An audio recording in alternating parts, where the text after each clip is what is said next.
We might be going to war in Nigeria. President Trump ordering the Pentagon to prepare for possible fast military action in Nigeria if the country fails to crack down on the mass killing of Christians. Rebecca Castor joins us live from Washington, D.C. with those details. Rebecca, good morning. Rachel, good morning. Yeah, President Trump is not mincing words here. This is what he said on Is Truth bad Social. over there? I mean, I'm going to give you my opinion. A lot of people want the Crusades to come back.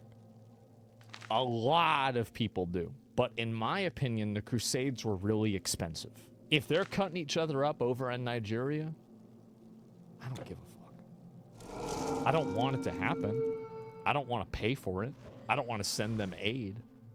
But I don't want to spend my money to go and micromanage Nigerians. Sorry.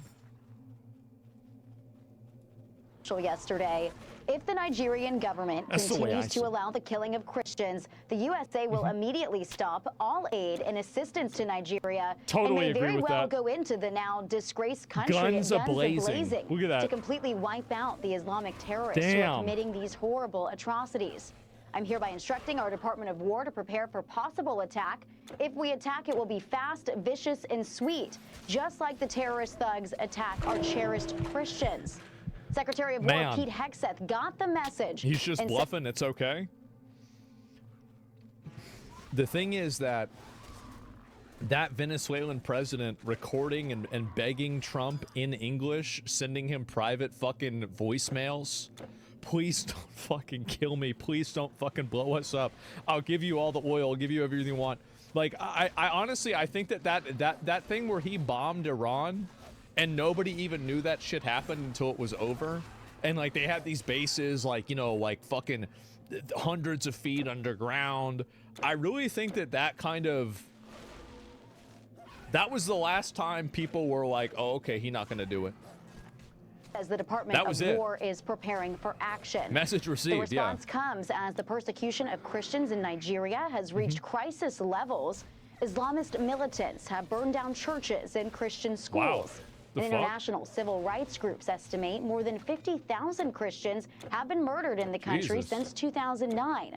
But the president of Nigeria claims the reports of violence are misleading and says on X the characterization of Nigeria as religiously intolerant does not reflect our national reality, nor does it take into consideration the consistent and sincere efforts of the government to safeguard freedom of religion and beliefs for all Nigerians. And our administration is committed to working with the United States government and international community to deepen understanding and cooperation of communities of all faiths. Why they dead? President Trump also recently redesignated Nigeria as a country of concern after former President Biden removed it from the list in 2021. Rachel, Charlie, and Griff, back to you.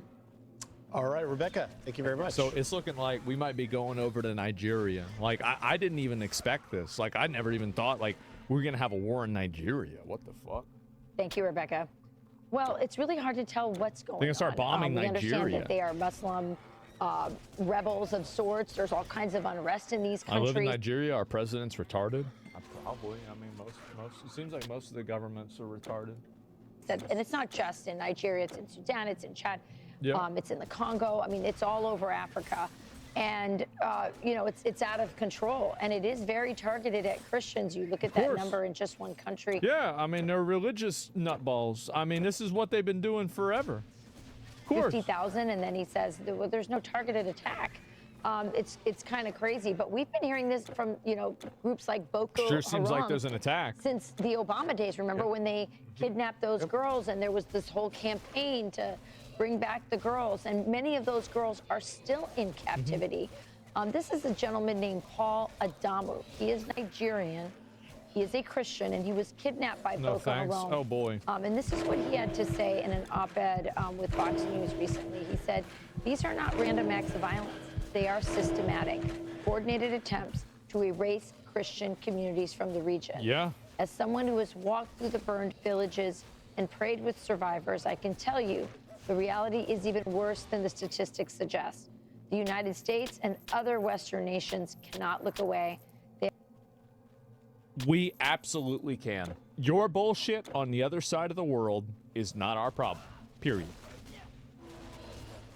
have both the moral obligation Absolutely, we and the can. diplomatic tools to Do not press have a moral obligation. Our moral obligation is that we have to help you. Oh, how convenient for you. Nigeria towards real accountability. Yeah. By the way, he is also going to be on our show later on today, and we'll get hear from him directly. And you know, the thing that I love about that, the tweet, the message by President Trump is that, you know, we talked last week about The world's connected. We do have to help sometimes. For what? John Roe doctrine, how President Trump is concerned more about his own backyard, which is way smarter than gallivanting all around the world. But the other thing is, you can use that pulpit as a way to put your foot down and scare the living bejesus out of foreign countries where they are doing things like this. Yes. And it is. They're not going to stop doing it because Trump threatened them. Like, if the president of the country is sweeping for them, that means that it's systematic. They're just going to do it more quietly and wait for Trump to leave office and start doing it again. Or do it less and less frequency. It's pretty obvious. And it's part of the anything is possible doctrine, or the daddy's home doctrine, where people are actually afraid. They recognize he really will make good on all of his promises. And that tends to sort of for inspire evangelical peace, votes, maybe. and we've seen it around the world. I love the way you said earlier when we were talking about this before the show started. I said, well, I think all the actors in there are bad. I mean, these are factions, you know, military factions fighting against each other, and these civilians are sort of caught in it. Yeah. And Charlie said, well, it's just that's what President Trump does. He just says, knock it off, or I'm coming up there. Don't make me come upstairs. It's a great point, but Don't make me bomb you. Aren't they doing new nuclear testing too? The important Yeah, I part think about they it is are. we are seeing President Trump's peace through strength in action, because there's soft power, the trade that has gotten so much accomplishments, but then there's a hard. Somebody goes, what's the difference between helping Gaza and helping Nigeria? I mean, like, are you really asking that, or are you just trying to like draw a distinction? Because like a lot of people, like people you ask the question like that is very simple, right? The conflict in Gaza is directly correlated to an immediate ally that we have that we're working with. Whereas Nigeria's infighting has nothing to fucking do with us. Like, I think this is probably a dishonest question, but like, I will answer it honestly. That's the difference. Ally? Well, yeah, Israel is America's ally. That's what they say. Now, you can argue that Israel isn't actually our ally, and I would probably agree with you. But like, if you want to know the public position and why it's different, that's the reason why it's different. Power, and that's the threat of guns ablazing. And look, if he does go guns ablazing, it's going Just to gave be you an answer. a limited strike, precision. It's not going to be some starting a war. We've seen this before. He's done that. Yeah. We'll see what happens. But at the end of the day, Nigeria is on notice now. And boy. I went this morning to the United Nations Twitter feed. I'm like, I wonder if there's anything about Nigeria, about Christians. Nothing. You can find condemnation. No, the United Nations is, again, it is a globalist agency that has no interest of any country whatsoever, and it should be viewed as a foreign entity that does not have your best interests in mind. It does not have the best interests of the United States, Russia, China, the UK, any of these other countries, Israel. It doesn't have any of these countries' best interests in mind. It is an international organization that has no obligation to anybody, really, other than just spreading out platitudes and wasting the world's money. Being taken out in the Caribbean by the There is UN, that too. But you won't see that. Very interesting That's thing. very fascinating, actually, Greg. I'll keep watching. I'll bring it to our viewers if we see it. You might be the only one on the UN, on the UN Twitter handle. You can follow the UN for the rest of us. It's because this is what they're supposed to do, and yet they're so absent. Hey everyone, I'm Emily Campagno. Catch me and my That's what I'm saying, right? The test of microprocessing power, Israel would shock you. They're definitely an ally. I mean, I would say that Israel's definitely probably like more, like we work with Israel more than we work with Nigeria, as far as I know, right? I mean, I'd say that's definitely true. But yeah, we might be having a war with Nigeria. We might be bombing Nigeria soon. I didn't know that was going to happen. I was quite surprised, but it seems like things are changing. Yeah, wow. long life. Why carry what you can put down?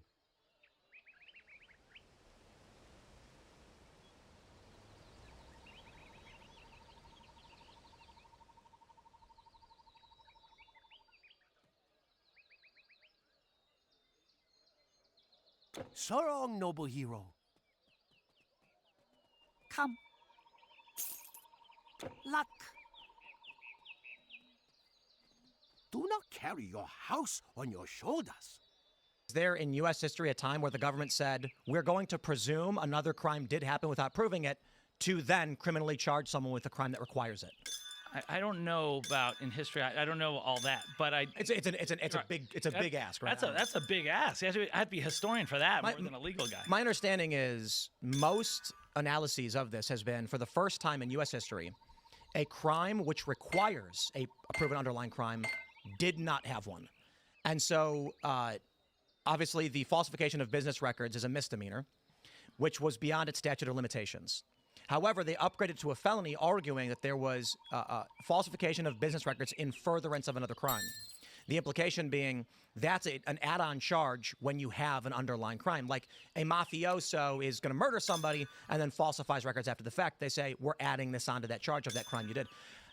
You have felonies that couldn't have happened unless the government has proven beyond a reasonable doubt that the first crime actually happened. So my point with all of this is what may or may not be, or what we want to happen, or what usually happens, clearly is out the window. Right. The intent to defraud here only required that there's an intent to commit another crime or to conceal another crime, right? Right. So the issue is the government has to prove in all instances if they're accusing you of a crime. Right. You don't have to prove the commission of another crime, just that it was intended, and that's the difference. So they had to show that why did you conceal those documents, the business records? And the reason is to hide campaign finance violations or whatever they decided. They're going to have to prove that crime. My view is largely, if our justice system says we can create crimes and charge you with them, that your penalty is upgraded because we implied without proof another crime happened, then our justice system is gone. This is unprecedented. The idea that the state is going to say, and look, we're going to charge you with felonies. We can't unless we prove another crime, but we have to prove the other crime. It's an absurdity. Well, again, it's only the intent that you tried to conceal something else, like a campaign finance violation. You don't have to prove that you actually committed a secondary crime. You just need to show the intent to conceal it, and that's what they did. So attempted robbery, attempted murder are also charges. If they're accusing Trump of campaign finance I'll put it this way: if someone attempts to evade taxes or attempts to commit campaign finance violations, are those crimes? Like, would the DOJ go after you if you were trying to attempted to commit election violations? Yes. Yes, and when it came to the three possible crimes for Trump, one was that his intent in concealing the business records was to violate the Federal Election Campaign Act. A second one was a violation of New York election law that concerns unlawful conspiracy to promote a candidacy by unlawful means, and the third one was violation of New York tax law. Go ahead. All right, finish it up. What you're saying is, you don't like the fact that they didn't have to prove that there was a violation of any of those three crimes beyond a reasonable doubt, and that should be unconstitutional. The courts I would argue it is. It is unconstitutional. Because let me ask you this. Can the government impose a penalty on an individual at any point without proving they committed a crime? No, but here the statute says that you just have to conceal the records, which he was proven to do so, and then it's just a misdemeanor. But to elevate it to a felony, you don't have to prove a second crime, you just have to prove the intent. You're doing it for a reason, for a bad reason. And when you ask me, are there other examples in the law where that is, I can't name it, but the courts have found that is allowed. So my understanding, and I'm not a lawyer, but I've just read the various legal analyses on this, both left and right, is that it is the first time in U.S. history an aggravated or add-on charge did not have a proven underlying crime. Now, maybe first time in history is a bold claim, it's an absolute. But my argument would be then, if it is to be argued that the U.S. government or the states have the power to expand or increase your penalties or charge you with a crime without actually proving a component of what requires, then the Constitution is out the window. Then all gloves are off, no holds barred, razor wire in the boxing glove, doesn't matter anymore. The point is this. Falsification of business records is a misdemeanor. And if the government can prove you falsified your business records straight up, misdemeanor charge. If they know you did and don't pursue that charge, it goes beyond the statute of limitations. They can't bring those charges later on. If the government can say that falsification of business records in furtherance of another crime, so let's put it like this. Let's segment this. Misdemeanor falsification of business records, let's argue it's a misdemeanor, so it's maximum 1 year probably. On top of that, the felony charge after the fact, in furtherance of another crime, is an extra addition, right? So we've got the base level misdemeanor, the upgraded felony expands the penalty. This would imply the government has the ability to impose penalties on you without proving you committed a crime. Well, you're proving intent. So compare this to conspiracy. If you guys conspire to rob a bank and you actually don't rob the bank, but you had the intent to do so and you agreed, and you did something like, you bought some rope or something to tie someone up, they can bust you for the conspiracy, even though they never proved that you robbed the bank, you completed it, and all this is about intent. This goes into your mind. Fair point, but the conspiracy itself is the crime. That's correct. So the argument would be threatening to murder someone is a crime. Murdering someone is a different crime. My point is the government has never proven there was another crime.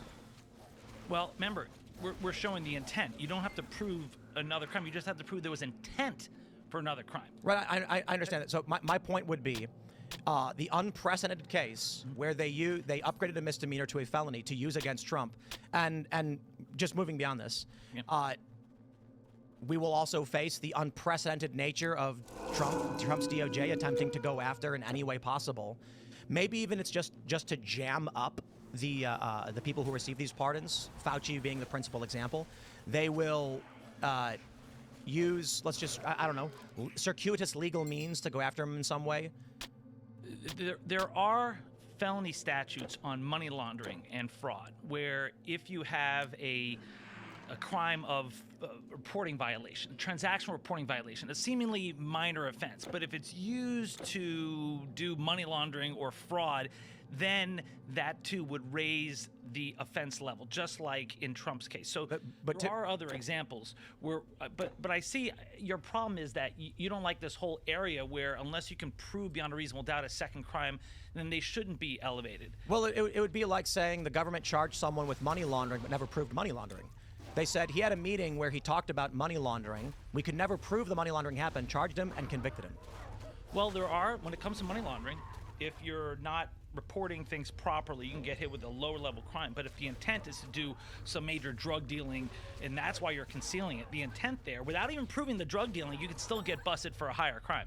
I suppose the issue with this is the upgraded charge requires the underlying crime, as opposed to conspiracy, which is the intent. Well, the intent is all you need in the upgraded crime. You don't need to show they actually committed the election violation beyond a reasonable doubt. You just have to show that the object, the reason why he was concealing, cooking the books, was because he wanted to spend more for the election than he was allowed. I suppose we'll see, because it's been floating appeal for over a year now, right? Like the judges have heard the case, they've not ruled on it.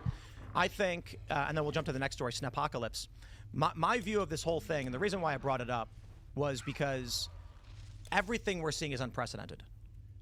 The Democrats going for the political opponents is unprecedented. The arrest of Trump's lawyers is unprecedented. RICO charges for soliciting legal services unprecedented. I think Trump it might have been like 3 or 4 lawyers who were arrested. And like we've never seen anything. Look, I can't speak for the entire country, for the entire history of the country. So it is a bit hyperbolic to say never. I would say in my lifetime, it is shocking and terrifying when the Democrat DOJ starts arresting the lawyers of their political opposition. What lawyers were arrested? Jenna Ellis. There was, I think it was 2 lawyers from the Georgia case and 1 in Wisconsin. Jenna Ellis was the most notable because she ultimately ended up pleading guilty to RICO charges. And the RICO charges stemmed from her drafting a letter. Trump solicited her to draft a legal letter to pursue an election challenge. And they argued RICO because Trump's election challenge was a conspiracy to overturn an election, and because she participated, she was had committed a crime. Well, Jenna Ellis wasn't charged by the Fed, so it wasn't. Right, state. It was by the state. It was state of Georgia. That was Fonnie Willis's case, and that one was because they charged her with the trying to overturn the election by writing letters and doing all that stuff. That's Lawyers writing letters is a crime now? Well, it could be, yeah. Lawyers who, like consigliaries for the mafia, have been accused of crimes for many years. Is it illegal to challenge an election? It is not illegal to challenge an election through the proper channels, through courts. But what you can't do is, you can't call the Proud Boys to come to the Capitol. Jen Alice didn't do that. Oh, well, I'm saying in general. So we can, instead of I'm not here to argue January 6th. I'm arguing specifically the unprecedented action of arresting Trump's lawyers. Well, if she committed a crime, just because you have a bar card doesn't give you a get-out-of-jail-free card. You're charged with. She was charged with 2 felonies, and she actually took a plea. That's right. Right, she pled guilty. Indeed, because pleading guilty always implies the guilty party is guilty, right? Well, I'm a former prosecutor, so of course not. Well, there's the trial tax, and Jen Alice's fear that there was no defense apparatus from a legal machine at the state and federal level willing to arrest lawyers. So she cowardly bent the knee and cried on TV and admitted to things when all she did was draft a letter. She wrote a letter for Trump. They charged her with RICO. And the bigger picture, I think, on all of this is show me the man, I'll show you the crime. And that's the ultimate point with the GOP Oversight Committee, with the pardons. We're looking at Letitia James on mortgage fraud now, Adam Schiff on mortgage fraud. And the argument from the other side is Trump is going after his political opponents. And I'm sitting here being like, and they went after him. What's the difference? But you're talking about Fonnie Willis in Georgia. That's different than, right? That's not Joe Biden. That's not Merrick Garland. You're talking about Jenna Ellis, who the reason why she was prosecuted was because she was participating in lies that Rudy Giuliani made before Senate committees. And so if you lie, if you commit perjury, you're going to get bit for it. And that's why she wrote a letter. I forgot, it was to a politician in Georgia requesting access or something, or challenging the election in some capacity. And this is the most egregious. They argued that, she was charged with specifically RICO, like a felony conspiracy involved in Trump's election schemes. But there was a lawyer in Wisconsin. It's ridiculous, right? So your political opponent, he's the front runner. Whatever the argument is, it is insane that they went after all of Trump's confidants, his staffers, and it does extend to J6, obviously not to anyone who was violent, but criminally charging people who weren't even there and giving them 20 years in prison, or even some of them that were for rioting, as well as people who got hunted down for misdemeanors. Well, that's where the conspiracy comes in. We talked about that, seditious conspiracy. You didn't have to be there to be part of the conspiracy. I think you're talking about like Enrique Tarrio and people who weren't there on the scene. Right. That's the law. And so I suppose the issue is we have a lot of laws on the books, and if the Democrats say let's rip precedent and throw it out the window, then Trump's going to respond with, I got a nuclear bomb waiting for you when I win the election. I think what Merrick Garland, who's criticized by the left for being too timid and too weak, I think what he did was very different than what you're seeing now, where President Trump ordered Pam Bondi to prosecute his enemies, and then Bondi wavered on that. She didn't move forward on that because she's an experienced prosecutor. But then so Trump said, all right, I'm going to fire Eric Siebert, the acting U.S. attorney in the Eastern District of Virginia, because I don't like what he told me. He says there's not enough evidence. So then he appointed Lindsey Halligan for the sole purpose of prosecuting his enemies, James Comey and Letitia James. And so now you have the prospect of these cases being thrown out because of vindictive prosecution. And that's where the president needs to be careful, because when you directly order your prosecutors to prosecute your enemies, you're going to get a vindictive prosecution case. But when did that happen? So we've got the E. Jean Carroll case, where they created a law specifically to allow just her to file a civil action. But that's the state of New York. That's Indeed. not feds. Indeed. Right. Well, the argument is the Democratic Party is not just a federal organization or a state organization. They're, in fact, both, and their leadership operates across the board, state and federal, and city and local and otherwise. But also you had the feds raided Trump's home. You had... well, they had a warrant for that. Sure, and then you've got the prosecution of Trump for documents where they actually staged photos and put cover sheets on documents they pulled from boxes, and then Joe Biden, who actually explicitly was found to have retained national security information for the purpose of making money, was not charged because they said, we couldn't convict him anyway. The American people aren't going to tolerate it. Whatever your argument's going to be for the legal reasons, the American people see a story of Joe Biden withholding documents at multiple locations, and them saying we can't charge him, and Donald Trump them raiding his home and saying, but him we can. The distinction in the minutia of like the granular legalese as to why it makes sense or doesn't matter in a partisan environment like we have right now. You can't do it, and that's why historically we've not seen a political party or political actors go after their top level rivals, like raiding the front runner's home in any way. It's nuts, even if they did do something wrong. Well, I'd have to... Bolton too. Bolton's a different matter. Bolton, I actually do think they have legitimate facts there. That's going to be tainted by the politicized prosecutions of Letitia James and James Comey, though. It feeds into that, even though Bolton looks like that may be a legitimate case. As far as raiding his home, I have to push back on the term raiding because when they went in, first they got a search warrant signed by a federal magistrate showing there's probable cause that evidence of a crime existed in Mar-a-Lago, and then they didn't raid it. They went in there unarmed. They gave the Secret Service a call in advance. They went in there with plain clothes and they searched the place and they recovered the documents that Trump and his lawyers said they didn't have, and so that was done the proper way. And then it went down. Jack Smith could have filed that case in Washington D.C. That would have been so much better for him politically because you have the liberal Washington D.C. jury pool. You have the judges who are a lot more favorable, but instead he filed it in South Florida where he knew that Aileen Cannon, the Trump appointed judge, would be there and would possibly get the case, and that was the beginning of the end for him. It seems like there's always some unfortunate legal reason why they're not going to go after the Democrats on these issues. How so? Well, like the Biden being the easiest example. We can look at the general unprecedented nature of, like I mentioned, the E. Jean Carroll case, where you're familiar. They created a law. They passed a law saying we're going to allow people to resurrect claims beyond the statute of limitations. It was used just for Trump. Highly dubious story.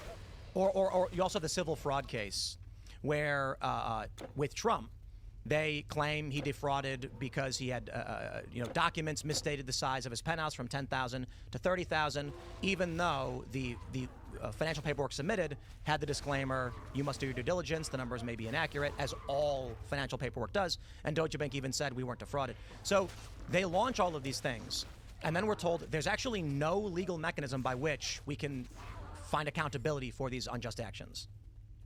I want to give you credit for the New York case. I want to say that one is something that I think a lot of people are now saying that was unduly politicized. That was the Alvin Bragg case. The civil fraud. The New York, there's 34 felonies, civil fraud, and E.G. The 34 felonies. They were all New York. Yeah, that one, I mean, first off, Alvin Bragg and Letitia James both campaigned on going after Donald Trump. Yep. They both said, you should never have done that.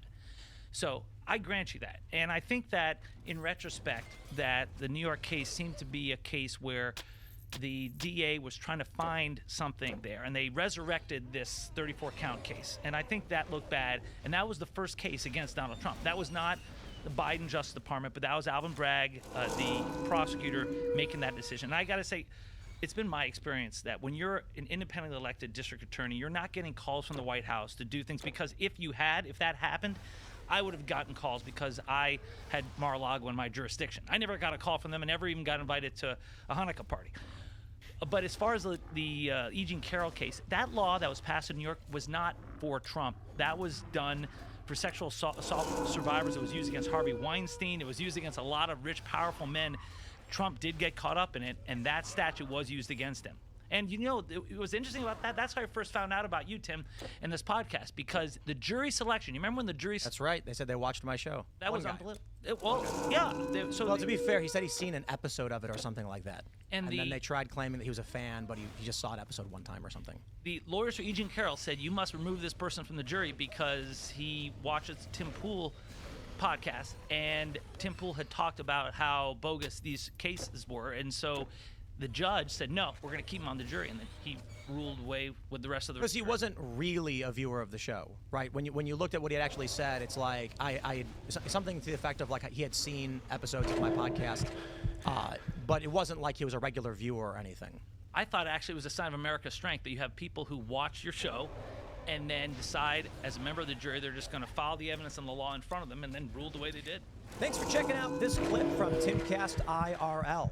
Make sure to watch the show live Monday through Friday at 8 p.m. Subscribe to this channel, and we will see you all there.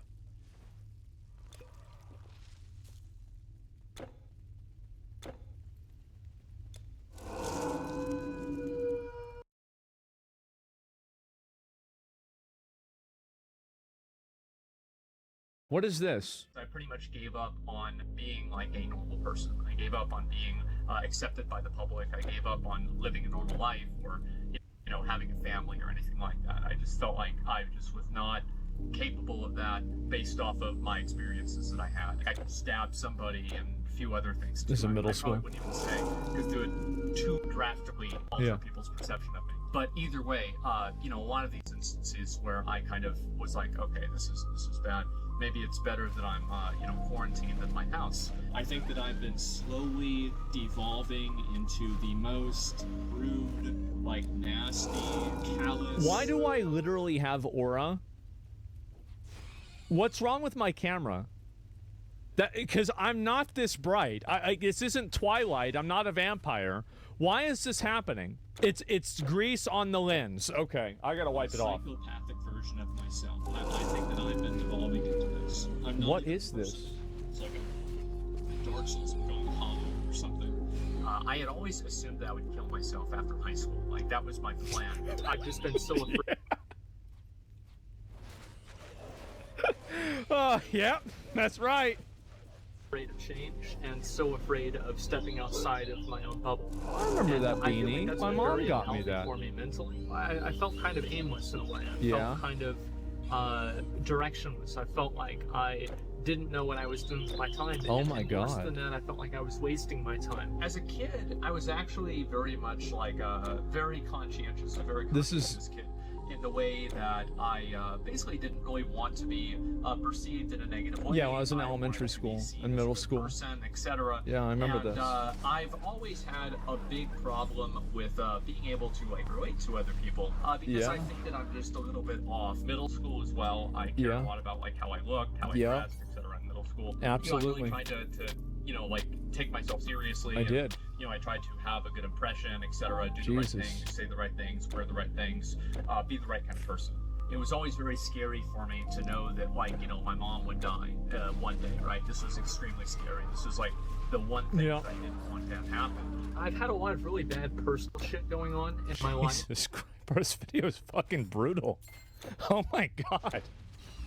I've tried to keep a lot of this on stream. Last week, my mom passed away. Holy shit! And I'll be honest, I Jesus, still can't come guys! to terms with it.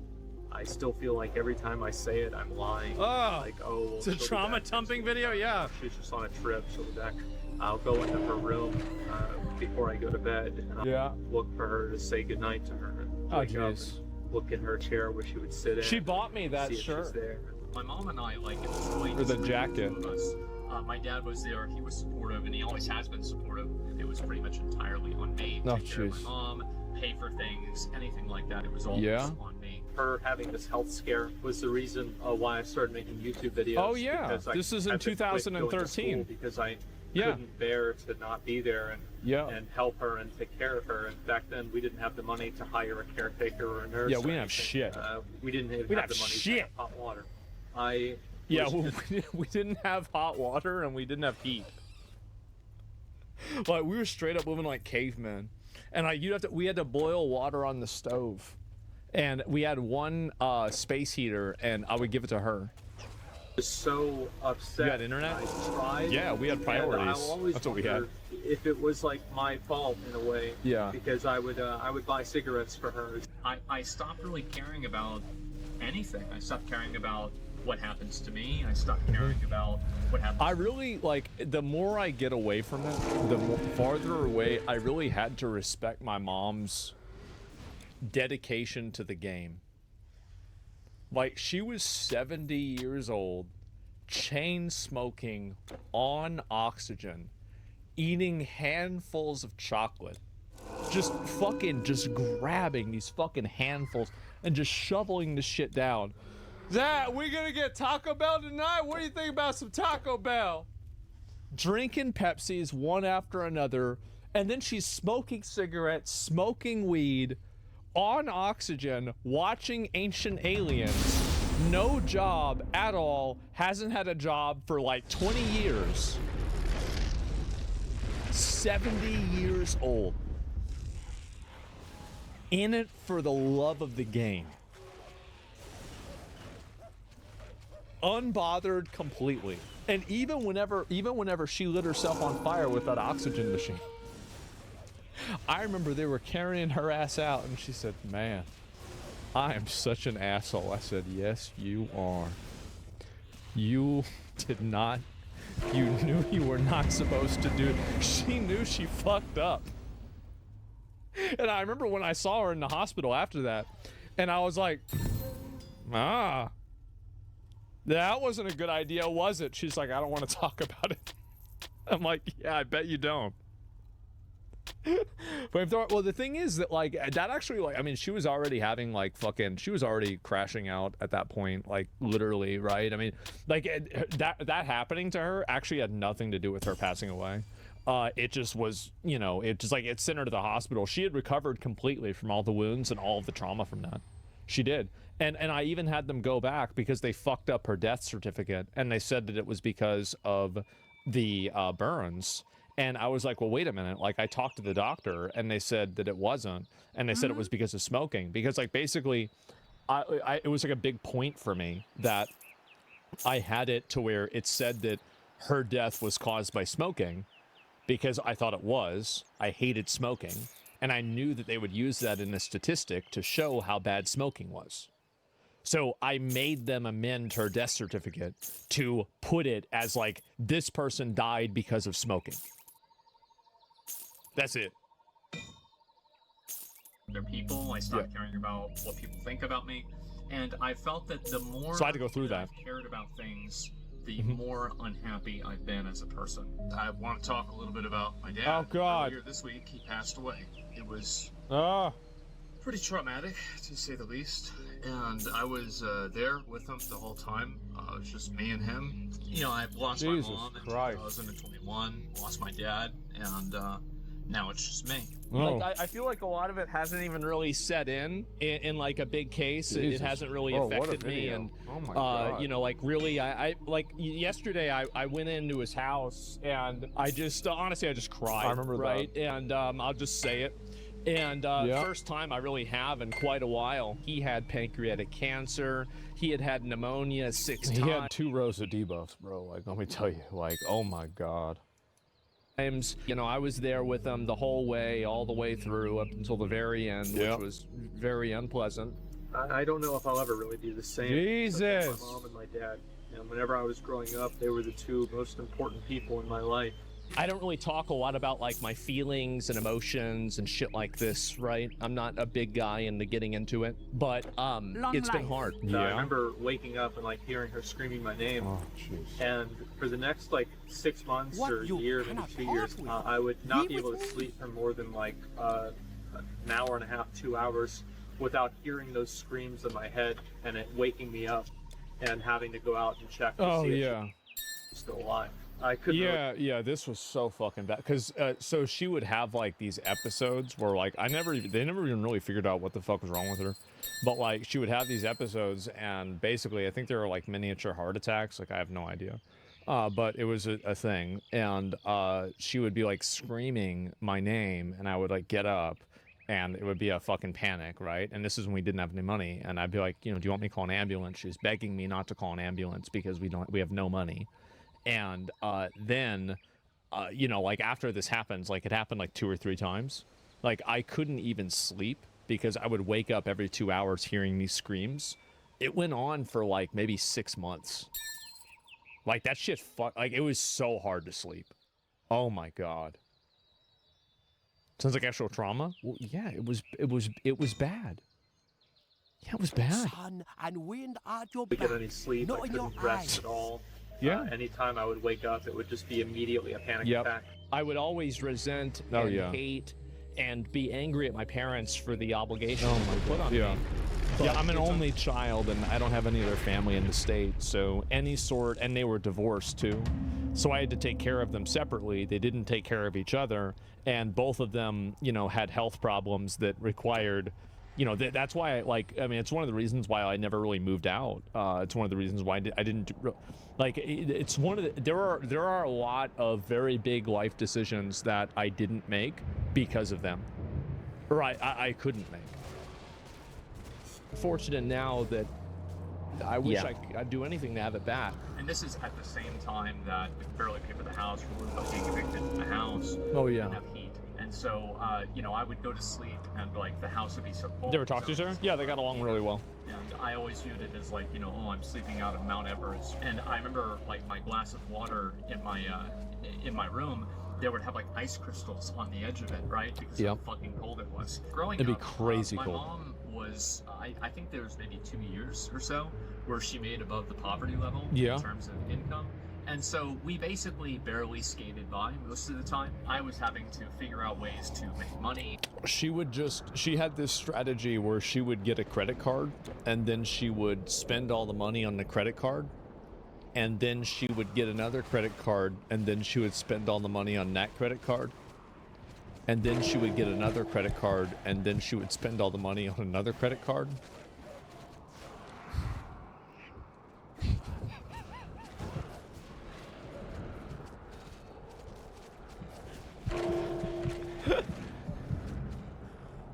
How was it?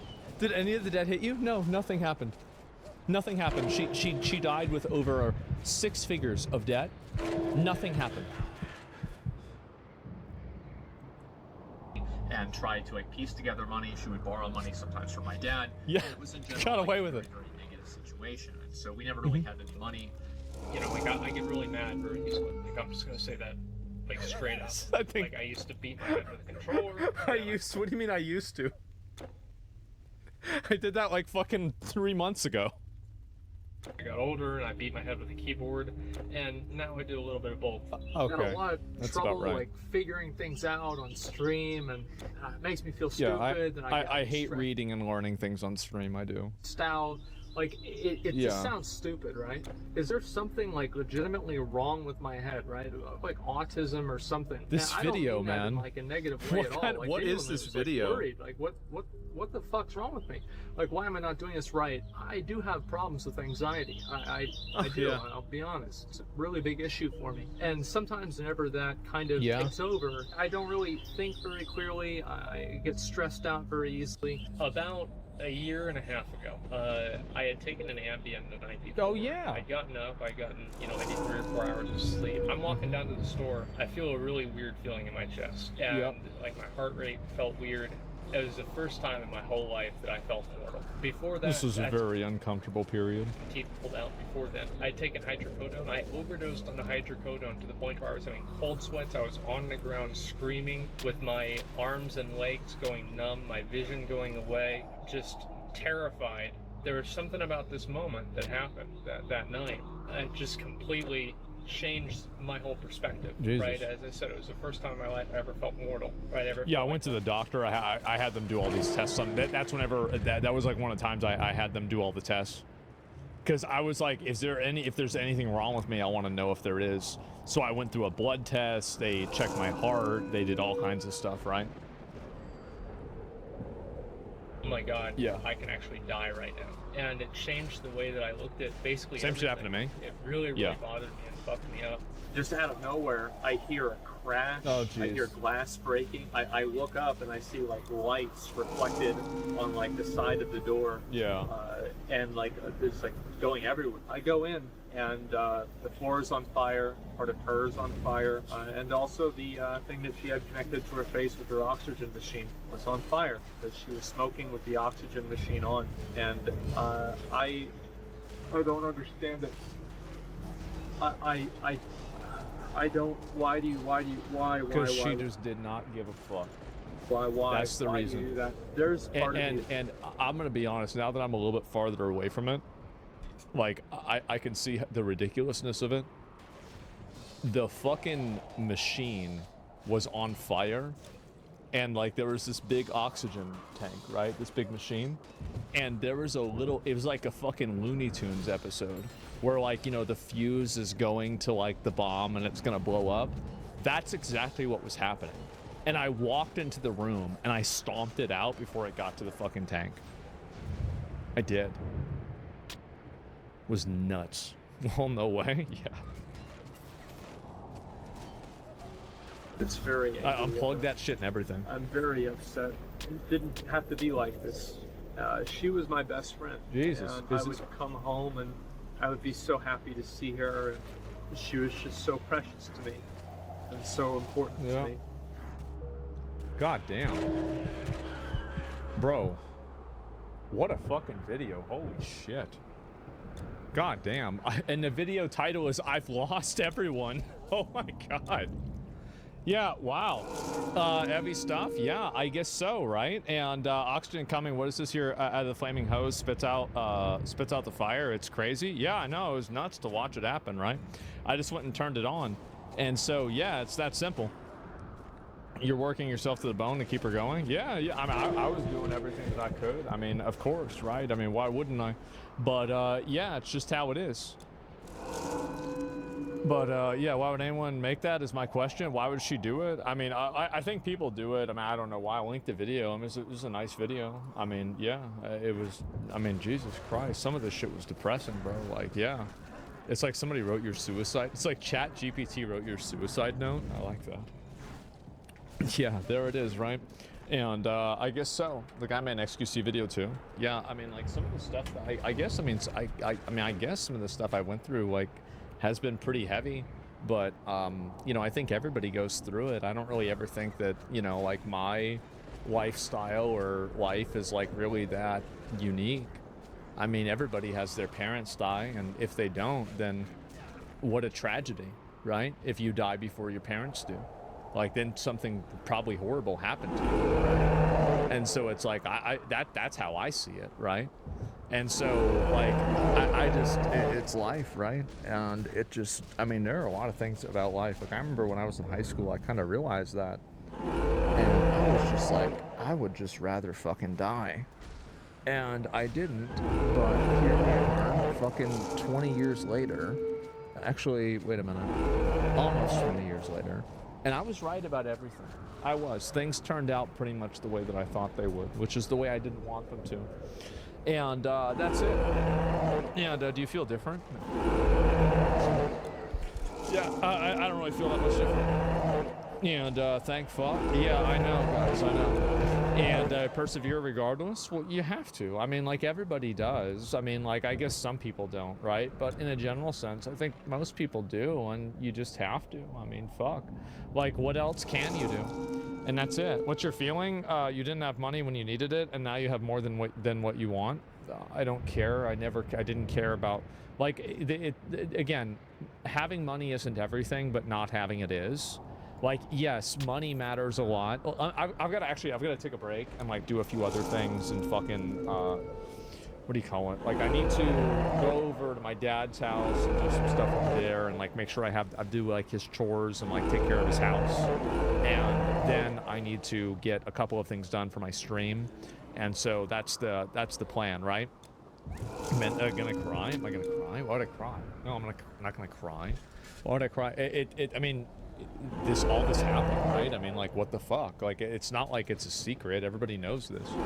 So, I mean, if things were really going to bother me, I wouldn't share them. Like, that's the truth. And yeah, nobody mentioned a screen tearing issue today. Yeah, but that's because it's still happening. We're going to be working that out today too. We've had a lot of what would you really call it? Troubleshooting for that. And so hopefully we're gonna be able to do that. I mean, there's still things worth living for. I think about gaming 20 years from now. Yeah, maybe. I mean, like, I don't really, you know, I just basically spend every day doing whatever the fuck, you know, like, I don't really think a lot about the future. I try not to. I think that the more that you do, the more that you kind of I don't really even know what the term is for it, right? It's just the less I think that I'm happiest when I care about the least. Like, whenever I have anything that I really care about, then my life is bad. And when I don't care about anything, then my life is good. And that's generally how it is. Keeps me going, so much money making a new game studio. Yeah, there you go, right? You sacrificed much of your life and a long time to live for your parents. Now you need to live for yourself. Enjoy the rest of your life. Well, I mean, I did. It ruined my life in a lot of ways. It fucked up relationships, decisions I was gonna make in my life. It fucked up everything about my life. But, you know, that's just what happens, right? You need a dinosaur game someday? No, I need to just start that tomorrow, right? Yeah, do you though? Yeah, of course. I mean, you just do it, right? I mean, that's it. You had to do it. I mean, like, if I didn't do it, well, who else would be there for them? Nobody, right? So I had to do it. I'm still young. I'm 35. I mean, I don't know if I'm really that young, right? But, you know, it is what it is, right? You still care about gaming at this stage in your life? Yeah, I do. I do enjoy gaming. You're 35 with millions. You're free to do what you want now. Don't dwell on the past. But what if you don't want to do, like, this might sound very weird for a lot of people, because a lot of people live with a lot of, like, by the time that I was 21, I had done everything that I had wanted to do in life. I was done. There was nothing more that I had left to do. Like, I've been high rated in World of Warcraft. I have hung out with my friends all the time. I've, you know, done everything else. Same, yeah. And so, like, I'm on like New Game +3 at this point. Okay. So yeah, same dude. Yeah, exactly. Even 2 chicks at the same time. Well, I didn't have $1 million then, so I couldn't do that. And now I'm in for the presidency. Well, I don't know about that. It seems like a lot of work, man. It seems like a whole lot of work. You're saying you might be too old to adopt children. You ever thought about adoption? Would I ever adopt a kid? Probably not, no. Like, I can barely take care of a plant. I don't want to take care of a kid. Like, if I had a kid, then yeah, sure. But, like, would I go and adopt a kid? No. I mean, I would probably, if anything, I would probably just help out, you know, friends of mine and, you know, like, family members with kids instead. I mean, that's probably what I would do, if anything. Do you want to travel to see places in the world? Do you honestly want my answer? I could not give less of a fuck. I could not give less of a fuck. Now, would it be interesting? Yeah, sure, it would be interesting, and I might do that, yeah. But, like, is it something that I have, like, an internal yearning for? Absolutely not. I've always just liked doing me and doing whatever the fuck I wanted, man. And that was it. Is there anything that's happened to you that changed your perspective on what you want? Yeah. So basically, whenever I was in high school, I went to a high school with a bunch of, like, rich white kids. And those people cared a lot about, like, how they were seen. And I just viewed it as, like, such a pathetic, contrived, like, self-indulgent lifestyle that it completely disgusted me. And that, like, before that, I was much more materialistic.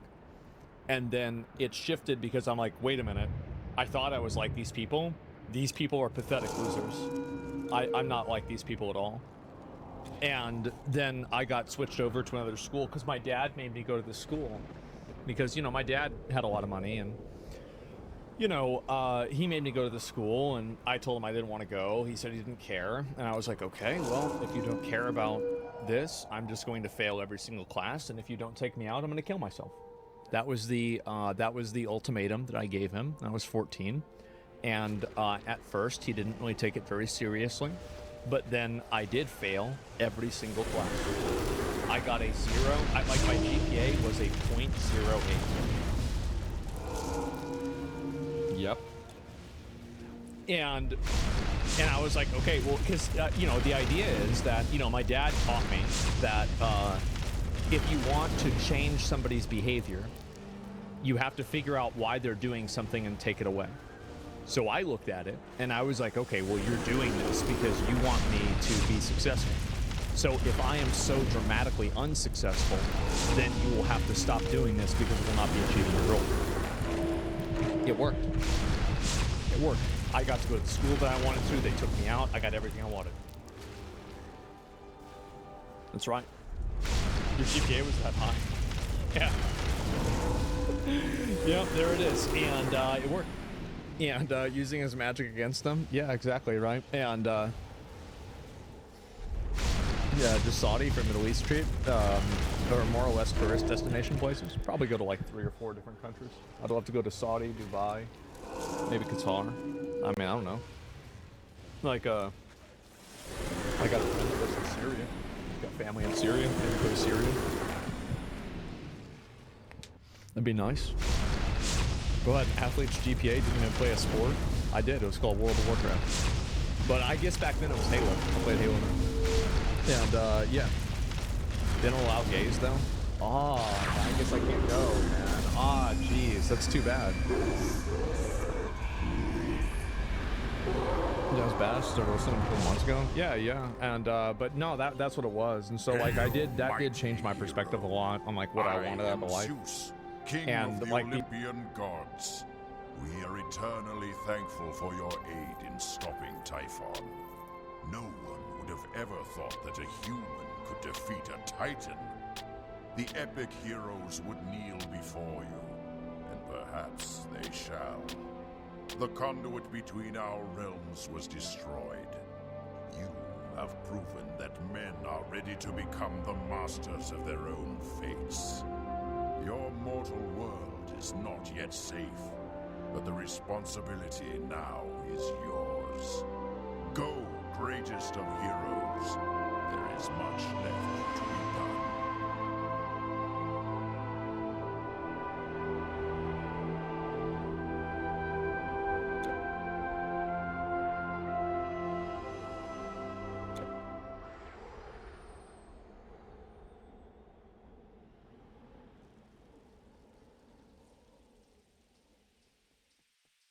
Before then, I cared a lot about, you know, like expensive stuff, etc.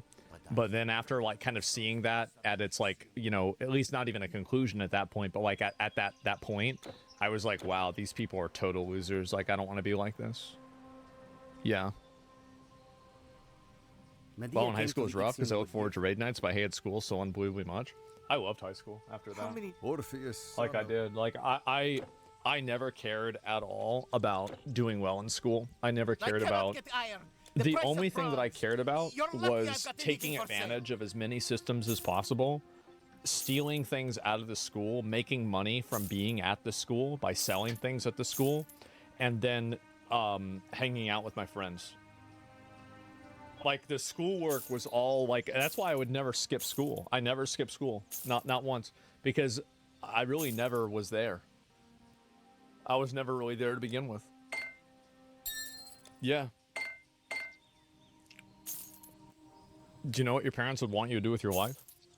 Donate to charity or a church, anything else? Yeah. They'd probably want me to probably have a kids and family and, you know, be religious. My mom would want me to do that for sure. But, yeah, I mean, to me, like, I think about that. Actually, I'm going to be honest. I never think about that. I don't.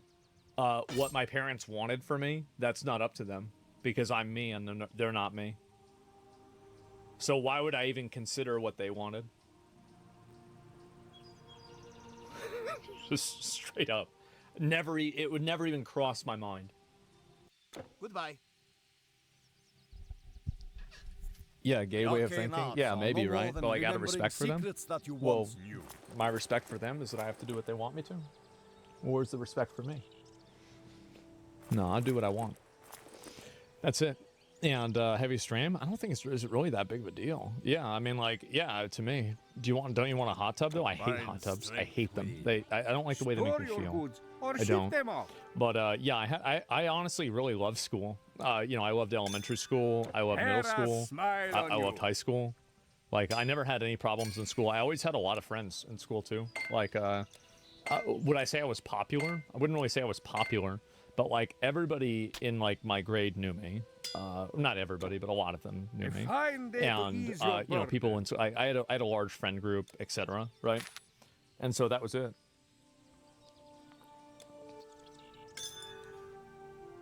Yeah, infamous. I mean, there were a lot of infamous situations for me in school.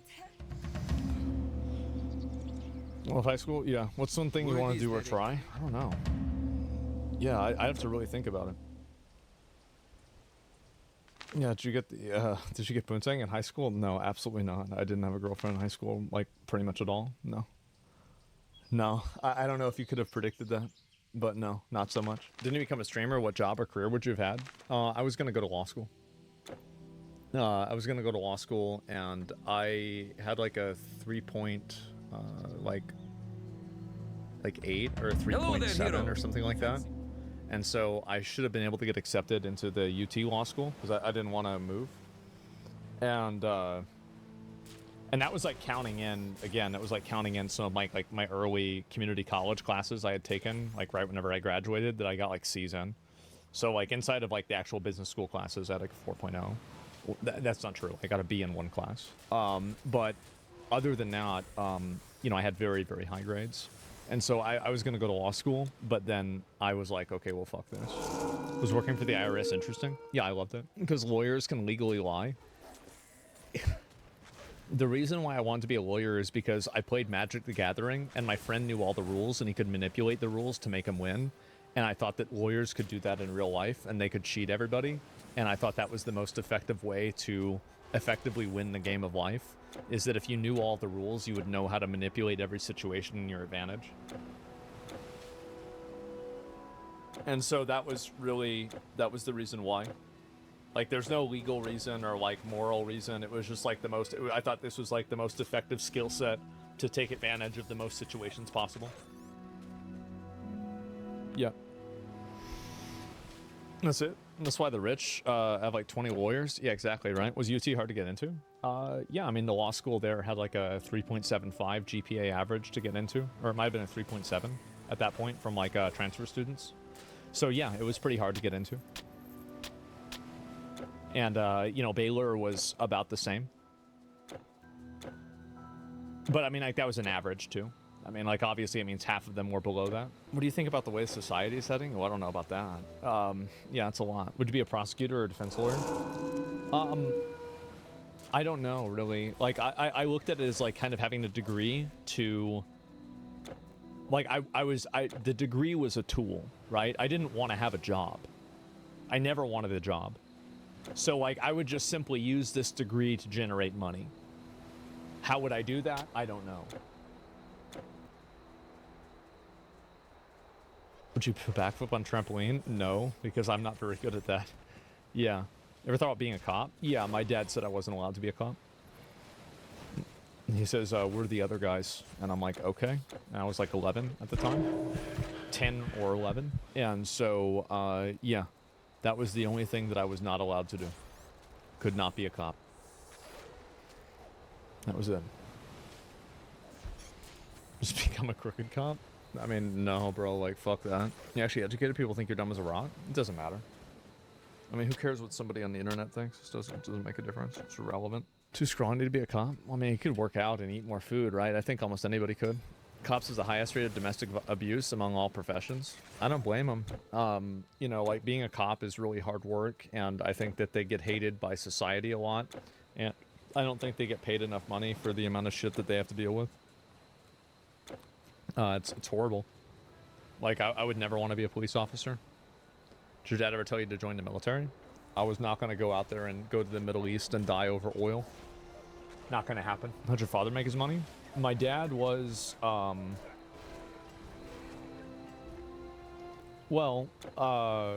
this one is so long ago that I think I can say it, is that after he got out of the military, anarchists and other types of people like that would pay him money to teach them how to make bombs and other types of explosives. And he would help them do that. And that was like, and this is like, you know, there were like, so there's two different professions, right? And, holy shit, yes, exactly, this is allegedly. But this was like back in like the 70s, so very, very, very long time ago. And what year was this? It was like 1970, early 1970s, as far as I know. And then also, like, he even tried to join these, like, private military mercenary groups. Like apparently he had to lie on his, what do you call it? He had to lie on his, like, military intake form because they weren't going to take him because they said he was like a psychopath. Because they were gonna station him stateside because there were a bunch of like protests going on like now, and they said, would you ever fire on an American citizen? He said, if somebody throws a brick at me, I'm going to shoot them in the face and kill them. And then they sent him to Vietnam. Straight up. And so so it was around the Vietnam War. Yeah, his psych evaluation, he has a lie in his psych evaluation. And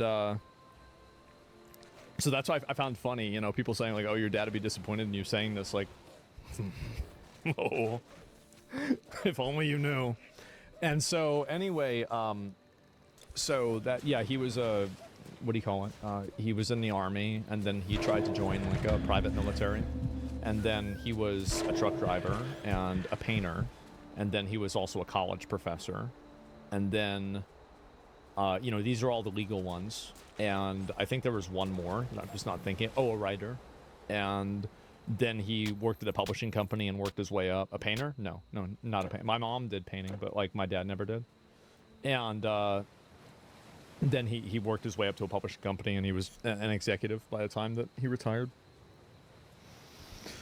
So yeah, were there more illegal ones? Yeah, it was like 3 or 4 more. What did he teach in high school or in college?